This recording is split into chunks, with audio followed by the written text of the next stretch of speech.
Worm castings have so much more going on with them than just being worm poops. A lot of people don't know about worm castings. If you don't, stay tuned. I've got a lot more to tell you about worm castings, and I am going to give you the science behind what makes worm castings so amazing.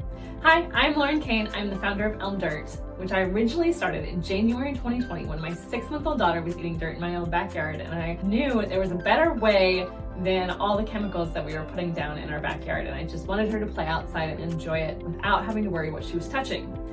Now, my husband had a worm farmer back in the 1980s, and so worm farming's been around for a while. What is worm farming? What is worm composting? Why do worm castings matter?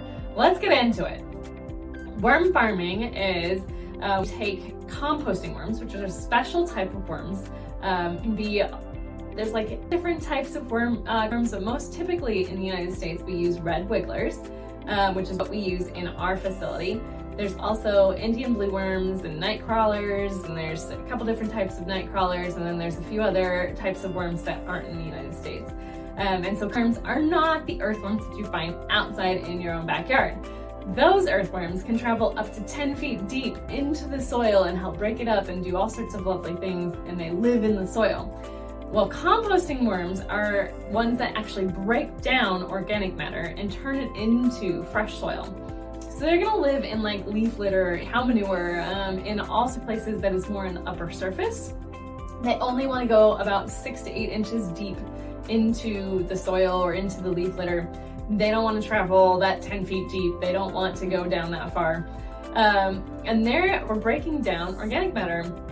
And so when you have a home composting and you have composting worms in there, they actually break it down faster, and they use a different process than what you would typically see in a traditional compost. So traditional compost, you use your nitrogen carbon ratio, your browns versus your greens, help create the right environment for a chemical reaction to take place, where that chemical reaction actually breaks down the organic matter and turns into something that you can actually use in your garden. It's not too hot or isn't gonna burn plants, and is actually able to be released. So a lot of times, like your leaves out there right now that are just falling off the trees, they can't be used by plants yet. They're just sitting there.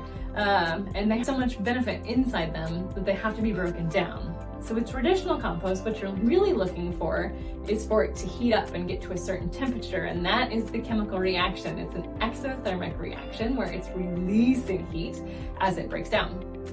With composting worms, they're eating it, so they do not want it to get as hot as a traditional compost, right? They will not survive if the heat in the compost is getting up to like that 140 degrees Fahrenheit. That's not gonna work. So composting worms actually use a different process. They actually eat the material and they digest it in their guts just like we do, and then they poop it out. And then they poop it out, that worm casting is available for plants to use. And it's got so many other things in it too, because as you can imagine, if it's traveled through the gut of a worm, it's picking up all sorts of things inside the worm, their gut bacteria.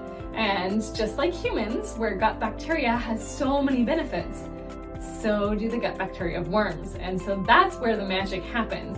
And what Cornell University actually found was that the material that goes into the worm's mouth picks up 10 to 20 times more benefits just by passing through the worms, 10 to 20 times more microbes as it comes out the back end of that worm than it did when it went into it. And so there's so many cool things that is happening in those worm castings that we're gonna talk a little bit more about.